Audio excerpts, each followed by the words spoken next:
Hello বন্ধুরা, welcome back to my channel. আজ একটা নতুন রেসিপি নিয়ে চলে এসেছি। আজ বানাবো মোচা। অনেকেই অনেক রকমভাবে মোচা খেয়েছেন, কিন্তু আজ বানাবো একটা অন্য রকমভাবে মোচার রেসিপি। আপনাদের সামনে আমরা শেয়ার করব।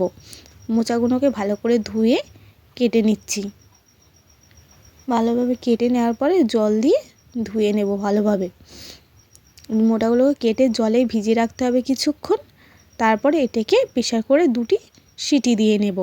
ওদিকে মোচাটাকে ভালোভাবে সিদ্ধ বসিয়ে দিয়ে এবার আলুটাকে গরম তেলের মধ্যে আলু দিয়ে দেব। তারপর দিয়ে দেবো সয়াবিন। অনেকের চিংড়িতে অ্যালার্জি বা চিংড়ি খায় না, নিরামিষ খায়, তারাই সয়াবিন দিয়েই মোচা করে দেখবেন, খুবই সুন্দর খেতে লাগে।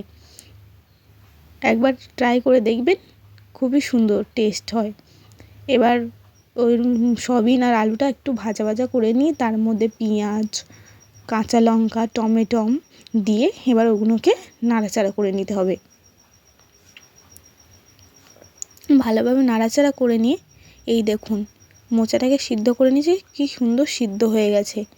এবার ওই আলুর মধ্যে ওই মশলাগুলির মধ্যে দিয়ে দেব আদা রসুন বাটা, লঙ্কার গুঁড়ো, হলুদের গুঁড়ো দিয়ে নাড়াচাড়া করে নেব।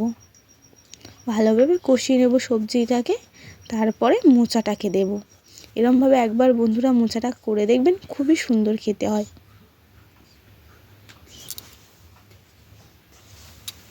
ভালোভাবে দেখুন মশলাটা কি সুন্দর মিশে গেছে। এবার দিয়ে দেব মোচাটা দিয়ে ভালোভাবে নাড়াচাড়া করে নেব। বন্ধুরা একবার হলেও বাড়িতে এরকমভাবে মোচাটা রান্না করে খেয়ে দেখবেন, খুবই সুন্দর হয়।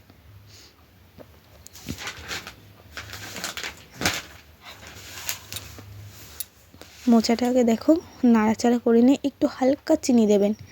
যে যেমন চিনি খেতে পছন্দ, মিষ্টি খেতে পছন্দ হয় সেমন পরিমাণেই দেবে। আর লাস্টে দিয়ে দেবে গরম মশলা দিয়ে এবার নামিয়ে নিলাম মোচা। দেখুন মোচাটা কত সুন্দর কালার।